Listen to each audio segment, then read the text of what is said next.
Oi pessoal, que bom, estamos de volta hoje para trabalharmos com o segundo tipo, ou melhor, o segundo gênero textual do tipo narração. Hoje nós vamos trabalhar com crônica, gênero textuais crônica. Então, a primeira pergunta é: o que é crônica? Então, crônica é um gênero literário que a princípio era um relato cronológico dos fatos.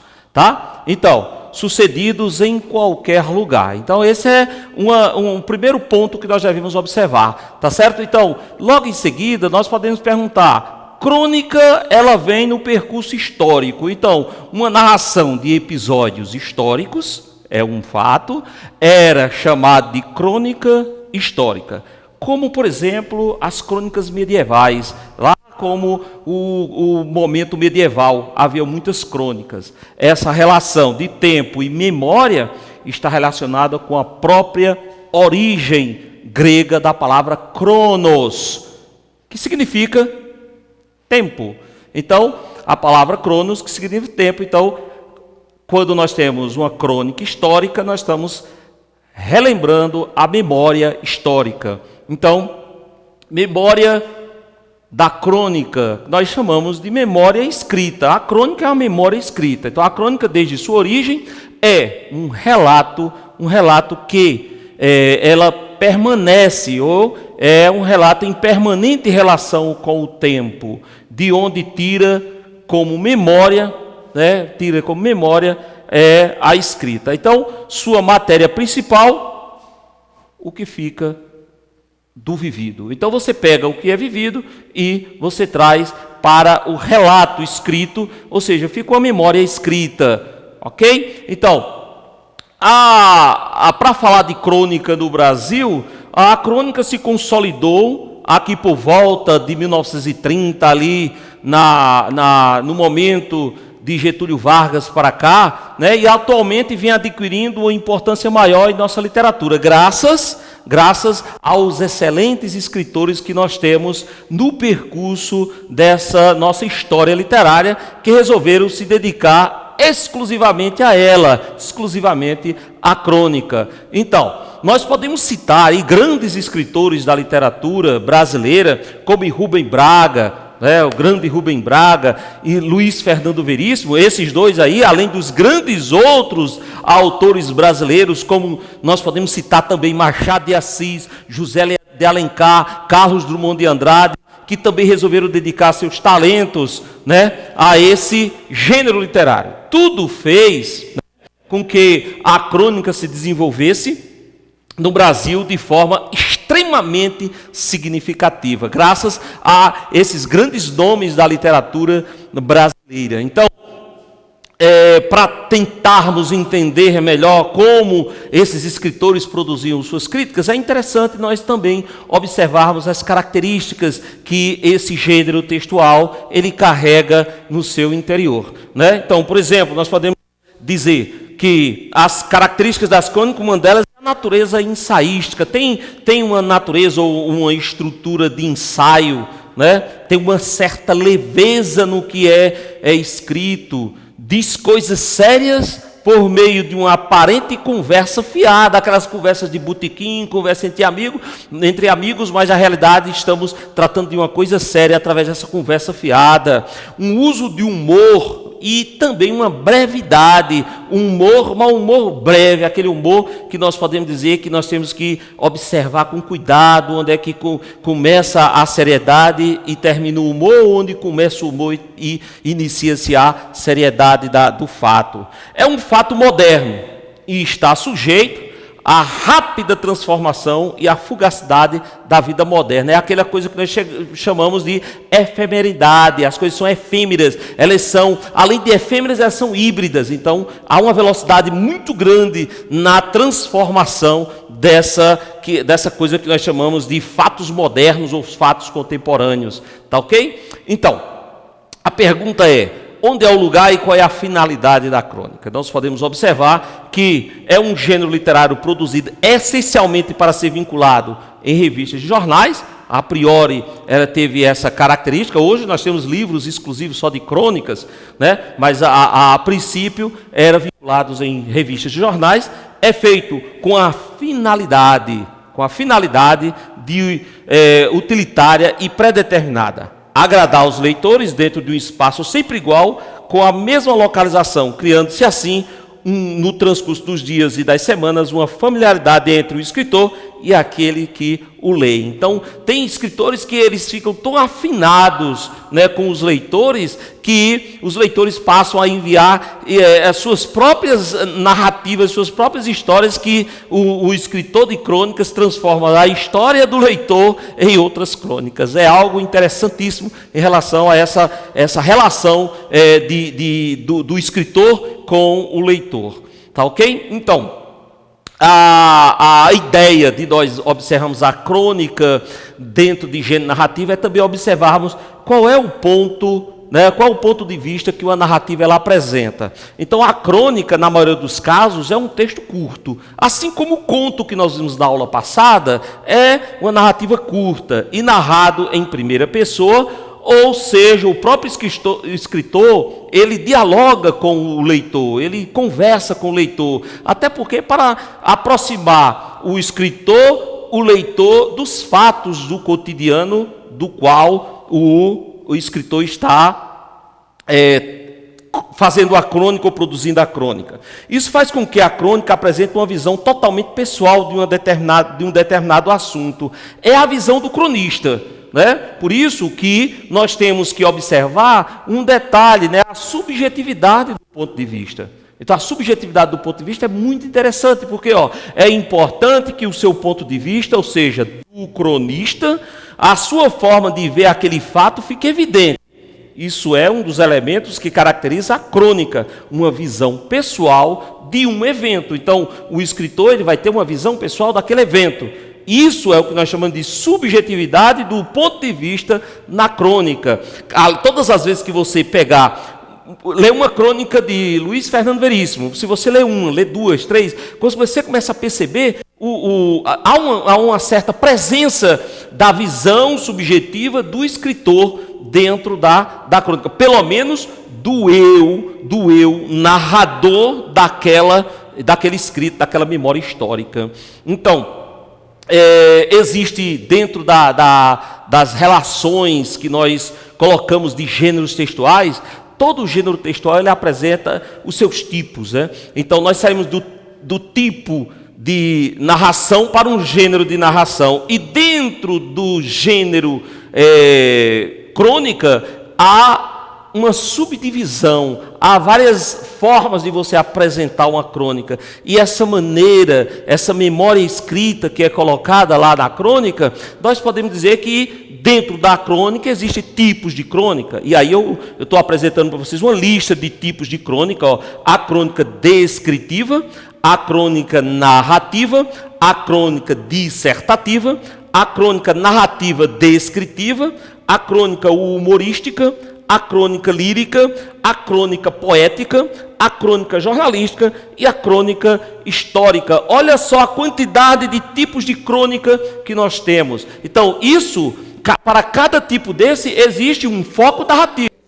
Então, diante desses tipos de crônica que nós apresentamos, nós temos que observar o seguinte, porque para cada tipo que nós temos dessas crônicas, nós vamos ter também um foco narrativo, nós vamos ter a subjetividade do cronista. E isso é muito importante, que para cada tipo existe uma presença de um eu, de um eu que vai mostrar seu ponto de vista, ok? Então, para isso nós vamos ter que observar o seguinte: crônica descritiva é o primeiro tipo de crônica.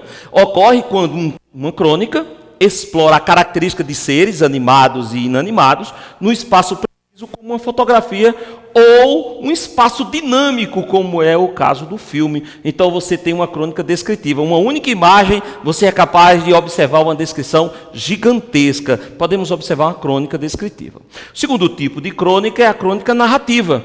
Tem por eixo história, o que aproxima do conto. Preste atenção, a aula passada falamos de conto. Aqui nós estamos observando o que aproxima uma crônica uma crônica narrativa de um conto é justamente o eixo que está centralizado na história, como nós falamos na aula passada, o enredo é o eixo do conto, ok? Pode ser narrado tanto na primeira quanto na terceira pessoa do singular. O texto pode ser lírico, né? Poético, mesmo em prosa, comprometida com fatos cotidianos. Bom, esse fato, tá? Comprometida com fato cotidiano, o que faz então o conto se aproximar, né, da crônica é essa questão de uma crônica narrativa. Vai narrar em cima de um eixo, de uma história, ok? Então, o terceiro tipo é a crônica dissertativa, opina, explicitamente há uma opinião com argumentos mais sentimentalistas, é a ideia da crônica dissertativa, há um certo argumento sentimentalista do que racionais. Em vez de, segundo o IBGE, a mortalidade infantil aumenta no Brasil, seria da seguinte forma: ao invés de você utilizar os operadores argumentativos que são comuns para textos dissertativos, na crônica dissertativa você diz, vejo mais uma vez esses pequenos seres não alimentarem sequer o corpo. Olha só, vejo é um verbo que está na primeira pessoa, já dá a ideia desse argumento mais sentimental do que racional. Tudo bem? Exposto tanto de primeira pessoa do singular, quanto na primeira pessoa do plural, nós. Ok? Então, o quarto tipo de crônica é a crônica de narrativa descritiva. Então, você tem, esse tipo é quando uma crônica explora a caracterização de seres, tá? Descrevendo-os e, ao mesmo tempo, mostra fatos cotidianos, banais, comuns, no qual pode ser narrado em primeira ou em terceira pessoa do singular. Então, a crônica narrativa descritiva, claro, você vai ter a narração de um ser, detalhando esse ser em determinado espaço, em determinado tempo. Esses detalhes que nós vamos chamar de descritivo. Vamos embora? Então, características das crônicas do quinto tipo, que é o humorístico ou a crônica humorística. Apresenta uma visão irônica ou cômica dos fatos. Crônica lírica, poética e metafórica. Expressa o estado do espírito, as emoções do cronista diante de um fato, de uma pessoa ou um fenômeno. No geral, as emoções do escritor. Não pode fugir disso, tem que lembrar. O ponto de vista do eu estará presente na crônica. Tudo bem? Vamos embora. O outro tipo é a crônica poética. Crônica poética apresenta versos poéticos em forma de crônica, né? Nós observarmos lá no barroco brasileiro, nós vamos ter o grande Gregório de Matos Guerra, o Boca do Inferno, utilizava muito desse tipo de crônica poética para denunciar os desmandos da sociedade daquela época. Então vamos lá. Crônica jornalística é o outro tipo de crônica, a apresentação de aspectos particulares, de notícias ou fatos, pode ser policial, esportiva ou política. Se você perceber, dentro do Jornal Nacional, algumas vezes, nós tivemos Arnaldo Jabor fazendo algumas crônicas jornalísticas bem interessantes do ponto de vista político, inserindo dentro desse momento do Jornal Nacional algumas opiniões jornalísticas sobre fatos do cotidiano. Tudo bem? Então, muitas vezes há provérbios ou há ditos populares, alguns chamam de dágios populares, mas percebam bem, eu listei aqui alguns dágios ou alguns provérbios ou ditos populares, cerca de 20, que às vezes ou você trata dentro da crônica ou você usa de maneira bem subjetiva na voz de uma personagem. É o caso aqui, essas 9 primeiras. A união faz a força, né? Ou a água mole em pedra dura, tanto bate até que fura. Em terra de cego, quem tem um olho é rei. Quem tudo quer, tudo perde. Quem desdenha, quer comprar. Papagaio come milho, periquito leva fama, em casa de ferreiro, espeto de pau, em boca fechada não entra mosquito. Não adianta chorar sobre o leite derramado.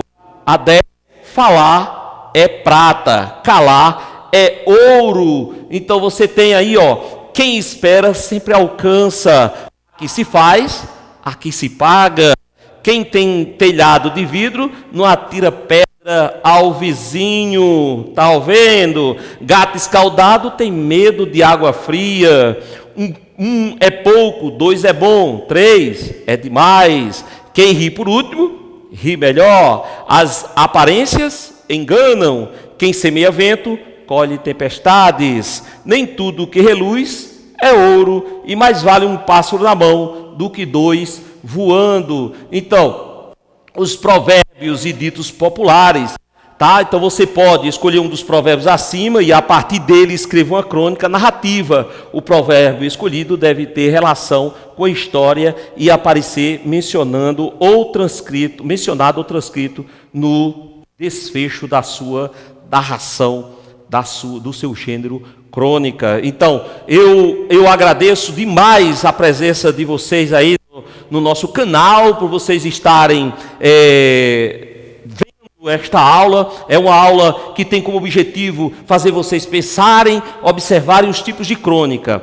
Lembre-se, a crônica é um gênero narrativo do tipo narração. E aí você deve sempre lembrar, na crônica, a opinião, o ponto de vista do eu vai estar presente. Esse eu aí não pode ser confundido com o escritor, mas com o eu do próprio texto. Tá ok? Então nos encontramos na próxima aula. Um abraço, cliquem, ok? Um abraço e até a próxima.